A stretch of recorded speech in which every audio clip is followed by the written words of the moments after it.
Day. Make sure you buy your St. Nicholas cookie because St. Nicholas is coming to town. The Baker's Dozen. In the Dutch colonial town, later known as Albany, New York, there lived a baker, Van Amsterdam, who was as honest as he could be. Each morning, he checked and balanced his scales, and he took great care to give his customers exactly what they paid for. Not more and not less. Van Amsterdam shop was always busy because people trusted him and because he was a good baker as well. And never was the shop busier than in the days leading up to December 6th, when the Dutch celebrated St. Nicholas Day. It's St. Nicholas Day! We wish you a Merry Christmas, we wish you a Merry Christmas, we wish you a Merry Christmas and a Happy New Year! At that time of year, people flocked to the baker shop to buy his fine St. Nicholas cookies.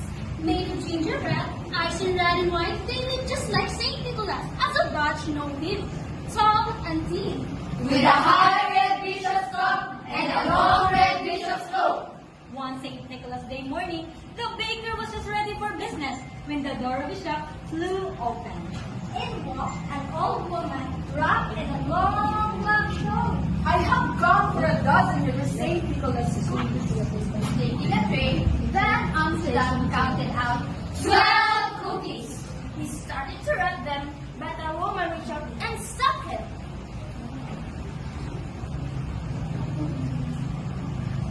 Wait, I asked for a dozen. You have given me only 12. Madam, everyone knows that a dozen is 12. But I say a dozen is 13. Give me one more. Van Amsterdam was at the main policeman. Madam, my customers get exactly what they pay for. Not more, not less. Then you may keep the cookies. She turned to go, but stopped at the door. But Amsterdam, however honest you may be, your heart is small and your face is tight. Fall again, mount again, learn how to count again. Then she was gone. Hi. From that day, everything went wrong in Van Amsterdam's bakery. Everything went wrong. Everything. His bread rose so high or not at all. His pies were sour or too sweet. His cakes crumbled or were chewy. His cookies were burnt or gluey. His customers soon noticed the difference. Before long, most of them were going to other bakers. The old woman has bewitched me. Is this how my honesty is rewarded? A year passed. Tick tock, tick tock, tick tock, tick tock, tick. The baker grew water and water. Since he sold little, he baked little, and his shelves were nearly bare. His last few customers slipped away. Finally, on the day for St. Nicholas Day, not one customer came to Van Amsterdam's shop. Aww. At this end, the baker sat alone, staring at the unsold St. Nicholas cookies. I wish Nicholas could help me now. Then he closed the shop and went up and said, That night, the baker had a dream. He was born again, one in a crowd of happy children. And there, in the midst of them was St. Nicholas himself. The bishop's white horse stood beside him. His basket filled with gifts. Nicholas pulled out one gift after another and handed them to the children. But Van Amsterdam noticed something strange. No matter how many presents Nicholas passed out, there were always more to give. In fact, the more he took from the baskets, the more he seemed to hold. Huh? That's so strange. Till Nicholas handed the gift to Van Amsterdam. It was one of the baker's own St. Nicholas cookies. Van Amsterdam looked up to thank him, but it was no longer St. Nicholas standing there. Smiling down at him was an old woman with a long black shawl. Van Amsterdam awoke with a start. Moonlight showed through the half-closed shutters as he lay there thinking. I always give my customers exactly what they pay for.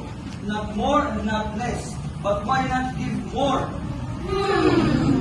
The next morning, St. Nicholas Day, the baker rose early. In filled it out. He molded the tape and baked in. The eyes never red and white to look just like Saint Nicholas. And the cookies were as fine as any he had made. Van Amsterdam had just finished when the door flew open and walked the old woman with a long black shawl. I have come for a dozen of your St. Nicholas cookies. In great excitement, Van Amsterdam counted out 12 cookies. And one more. In this shop, from now on, a dozen is 13. Ho, ho, ho, ho. You've learned to count well. You will surely be rewarded. She paid for the cookies and started out. But as the doors walked shut, the baker's eyes seemed to play a trick on him. He thought the gleams of their lamp was all red glow. What's that? Saint Nicholas! As the old woman foretold, Van Amsterdam was rewarded. When people heard he counted 13 as a dozen, he had more customers than ever. In fact, Van Amsterdam grew so wealthy than the other bakers during the town. From there, the practice spread to other towns. And at last, through all the American colonies, And this, they say, is how 13 became the baker's dozen. custom common For over a century. And alive in some places to this day. And so, we learned that